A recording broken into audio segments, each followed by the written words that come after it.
سلامونه وخت مو په خیر. نن دوشنبه د اقراب یا لړم 21 او د نوامبر 11 نیټه ده. پام وکړئ د موج نیوز خبري ټولګي ته په پیل کې هم د څو مهمو خبرونو سرټکي. تازه ایران یو بل افغان زنداني اعدام کړی. په ترکیه کې افغان کډوال د اخراج له خطر سره مخ دي. افغان کونسلګرۍ د هند په ممبئی ښار کې د پاسپورت د ویش بهیر پیل کړ. او اسرائیلو په لبنان کې د سپټمبر میاشتې د پیچر چاودنو مسؤلیت واخیست.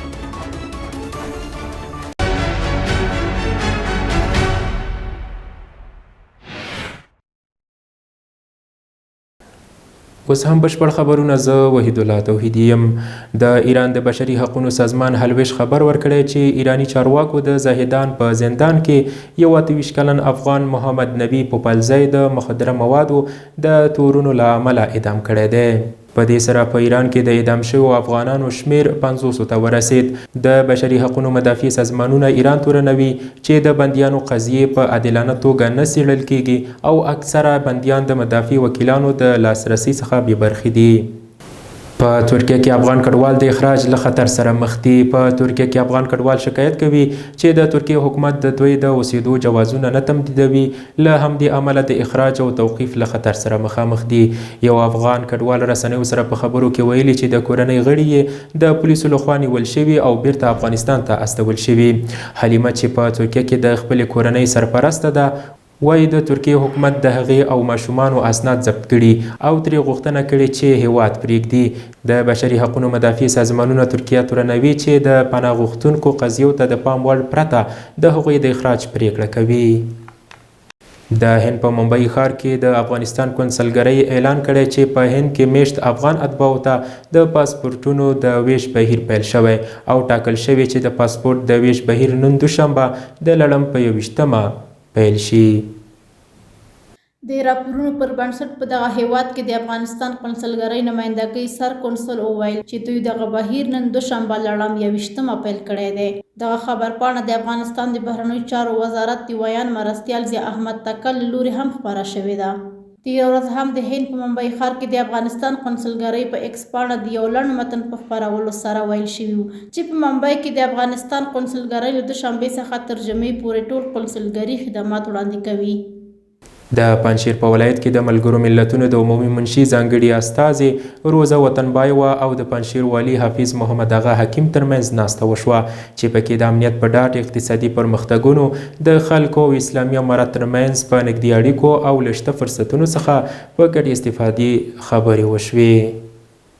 په پنجشیر ولایت کې د ملګرو ملتونو د عمومي منشي ځانګړي استازي روزه وطنبایوه او د پنجشیر والي ترمنځ ناسته ترسره شوه. په یاده ناسته کې د امنیت په ډاډ اقتصادي پرمختګونو د خلکو او اسلامي امارت ترمنځ په نږدې اړیکو او له شته فرصتونو څخه په ګټې استفادې خبرې وشوې. روزه وطنبایوه په پنجشیر کې د ډاډمن امنیت، اقتصادي پرمختیاوو او د خلکو او نظام ترمنځ نږدې همغږۍ ستاینه وکړه. هغې د کانونو په برخه کې د نړیوالو شرکتونو د جلبولو، د کاروبارونو لپاره د وړو قرضو د ورکړې، د صحت پر صنعت د تمرکز او د بېسوادۍ د له منځه وړلو لپاره د دوامداره هڅو یادونه وکړه.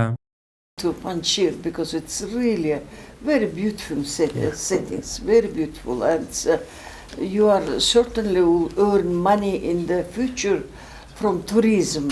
د پنجشیر والي په دې ناسته کې پنجشیر د هیواد امن ترین ولایت یاد کړ او ویل سره له دې چې په تیر کې پنجشیر ته میلیارډونه ډالر راغلي خو خلکو ته یې ګټه نه ده رسېدلې. هغه له ملګرو ملتونو څخه وغوښتل چې دې ولایت ته د پروژو د پلي کولو لپاره نورې ادارې او تمویلونکي وهڅوي. از بین بردن بیسوادی و محو بیسوادی ما کمپانی بسیار جدی و قوی داریم با هماهنگی با وزارت معارف در سطح ولایت. ما در این جلسات متعددی داشتیم که ما باید با بیسوادی مبارزه بکنیم. ما به سطح ولایت یک شفاخانه مرکزی ولایتی متاسفانه نداریم. در 20 سال گذشته که بارانی دلار بود سر افغانستان، پنجشیر یک شفاخانه مرکزی ولایتی نداره. په دغه ناسته کې پر مخدره موادو د کرکیلې د صفر کچې، د ښوونې او روزنې په برخه کې د اصلاحاتو، د موصلاتي لارو جوړولو او د ځایي صنعتونو د پیاوړتیا په برخو کې د ګډو همکاریو پر اړتیا ټینګار وشو. مولوي عبدالکبیر وایي اسلامي امارت په ټولنه کې شته ستونزو ته د اسلامي اصولو په رڼا کې حل لټوي. نوموړی چې د ریاست الوزرا سیاسي مرستیال دی یادې څرګندونې یې د افغان نړیوال اسلامي پوهنتون د دکتورا برخې له یو شمېر محصلینو سره په لیدنه کې کړي دي. په دغه لیدنه کې محصلینو په هیواد کې د دکتورا تر کچې د لوړو زده کړو پیل یو غوره ګام وباله او په نورو پوهنتونونو کې هم د دکتورا تر کچې د زده کړو د پیل غوښتنه وکړه او ترڅنګ یې د زده کړو څیړنو په برخه کې د اسلامي امارت هڅې وستایلي او په یو شمېر برخو کې خپل وړاندیزونه د مولوي عبدالکبیر سره شریک کړل. په ورته وخت کې مولوي عبدالکبیر له محصلینو سره په لیدنې خوښي څرګنده کړه او زیاته یې کړه چې په افغانستان کې ښه ظرفیتونه شته او اسلامي امارت د ځوانانو او کدرونو د ښې روزنې په برخه کې پوره هڅې کوي او دې برخې ته پوره ژمن دی. نوموړي همداراز په افغانستان د اسلامي امارت حاکمیت د هیواد د غوره راتلونکي لپاره ښه پیل یاد کړ او زیاته یې کړه چې اوس مهال په ټول هیواد کې سراسري امنیت دی او د دې چانس څخه باید د هیواد د آبادۍ لپاره پوره کار واخیستل شي. د دې ترڅنګ مولوي عبدالکبیر وویل په هیواد کې د بیلابیلو پرمختګونو ترڅنګ په سیاسي برخه کې هم د پام وړ پرمختګونه شوي او په نږدې راتلونکي کې به له یو شمېر نورو هیوادونو سره هم سیاسي اړیکې پیل شي. د ریاست الوزرا سیاسي مرستیال زیاته کړه په دې وروستیو کې د نړۍ ګڼ شمېر هیوادونو د اسلامي امارت د حاکمیت په درکولو سره په خپلو څرګندونو کې پوره بدلون راوستی دی او همدارنګه یې وویل اسلامي امارت په ټولنه کې شتو ستونزو ته د اسلامي اصولو په رڼا کې د حل لار لټوي. سیاسي مرستیال د سرپل او پکتیا ولایت له یو شمېر سیمه ییزو مسؤلینو سره لیده کاتې کړي. د ریاست الوزرا سیاسي مرستیال مولوي عبدالکبیر د سرپل او پکتیکا ولایتونو له یو شمېر سیمه ییزو مسؤلینو سره پر بیلابیلو مسایلو خبرې کړي دي. په دغه لیدنه کې یادو مسؤلینو وویل دوی شپه او ورځ د اسلامي نظام د ټینګښت او د ولسونو د ستونزو د حل لپاره خدمت کوي. د دوی په خبره په سرپل او پکتیکا ولایتونو کې د مسؤلینو ترمنځ ښه همغږي رامنځته شوې او د پراختیایي پروژو د تطبیق لپاره هڅې لا ګړندۍ شوي. د ریاست الوزرا سیاسي مرستیال مولوي عبدالکبیر له راغلو مسؤلینو څخه په مننې وویل اسلامي امارت د ټولو افغانانو ګډ نظام دی او دغه نظام د دوی د مبارزې او قربانیو له برکته منځته راغلی دی. نوموړي وویل د اسلامي امارت ټول مسؤلین باید د خدای رضا په نظر کې نیولو سره د ولسونو خدمت او د هیواد آبادۍ ته لومړیتوب ورکړي او په پوره اخلاص خپل مسؤلیتونه ترسره کړي. مولوي عبدالکبیر څرګنده کړه د اسلامي امارت په لیکو کې هیڅ ډول ژبني او سمتي تبعیض او توپیر نشته او ټولو افغانانو ته په یوه سترګه کتل کیږي. هغه ډاډ ورکړ چې د سرپل او پکتیکا ولایتونو د ولسونو ستونزو ته به پاملرنه وشي.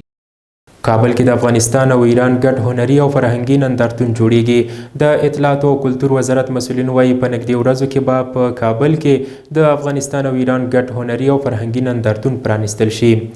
د یاد نندارتون د جوړېدو خبر په کابل کې د ایران سفارت فرهنګي اتشې دکتور سید روح الله حسیني د اطلاعات او کلتور وزارت د ګرځندوی مالی او اداري معین قدرت الله جمال سره په لیدنه کې ورکړی دی او همدارنګه د یاد وزارت د ګرځندوی مالی او اداري معین په مشرۍ ایران ته د یو پلاوي د سفر بلنه هم ورکړې ده. د دې ترڅنګ د دواړو لوریو په یاده لیدنه کې د ګرځندوی فرهنګي او هنري موضوعاتو په اړه هم خبرې کړي دي. د یادونې وړ ده چې تر دې وړاندې هم د افغانستان په داخل او خارج کې د هیواد کورنیو تولیداتو ته د بازار موندنې په موخه ورته نندارتونونه جوړ شوي دي. د کابل ښاروال د خیرخانې کوتل سړک د دویمې برخې د پخولو او قیر اچولو له چارو لیدنه او څارنه وکړه. د کابل ښاروال مولوي عبدالرشید د خیرخانې کوتل سړک د دویمې برخې د پخولو او قیر اچولو چارې څارلې دي. د کابل ښاروالۍ د خبر له مخې د کابل ښاروال مولوي عبدالرشید د کابل ښار د 18مې ناحیې اړوند د خیرخانې کوتل د سړک د قیر اچولو د چارو د څارنې پر مهال د کار پر کیفیت او چټکتیا ټینګار وکړ. ښاغلي عبدالرشید د قراردادي شرکتونو غوښتل ترڅو د واوره له ورېدو مخکې د دې سړک د یو لین کار بشپړ او د ترافیکو پر مخ یې پرانیزي. دغه سړک چې څه د پاسه 2.5 کیلومتره اوږدوالی او 60 متره پلنوالی لري د 200 مترو په اندازه په یوه کرښه کې پوخ او قیر اچولو چارې ترسره شوي او د نورو برخو د بستر کار هم روان دی. د قراردادي شرکتونو د مسؤلینو په خبره د دغه سړک پر نورو برخو هم کار روان دی ترڅو د قیره اچولو لپاره آماده شي. پکتیا کې سږکال 209 بیلابېلې رغنیزې پروژې پلي کېږي. د یاد ولایت د اقتصاد ریاست مسؤلین وایي چې دغه پروژې د اسلامي امارت او نړیوالو مؤسسو له لورې پلي کېږي.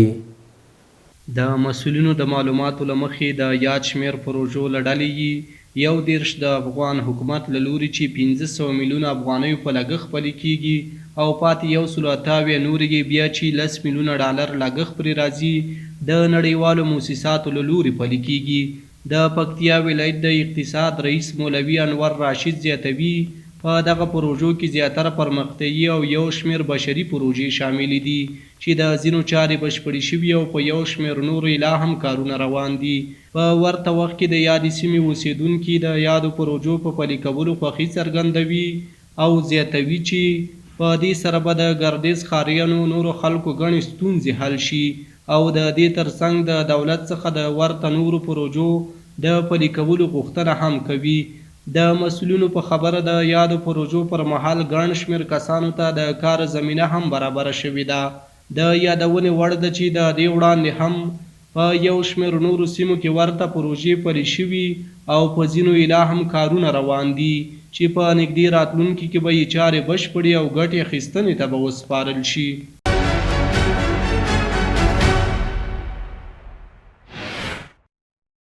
بیا هم ښه راغلاست. اوس هم پام وکړئ یو بهرني خبر ته. اسرائیل په لبنان کې د سپټمبر میاشتې د پیچرونو د چاودنو مسؤلیت واخیست. د اسرائیلو صدر اعظم بنیامین نتنیاهو د سپټمبر په 18 او 13 نیټه په لبنان کې د پیچرونو د چاودنو عملیات تایید کړل. د اسرائیلو د صدر اعظم بیان امر دستری د فرانسې خبري اژانس ته وویل چې د امر د لوړپوړو امنیتي چارواکو د مخالفت سربیره صادر شوی و. په یادو چاودنو کې لږ تر لږه 3500 کسان ټپیان شول او د وژل شوو کسانو شمیر تر 22 او 15 ترمنځ و. د موج نیوز درنو کتونکو دا و د دې مهال مهم او وروستي خبرونه. تر بیا ښه وخت ولرئ.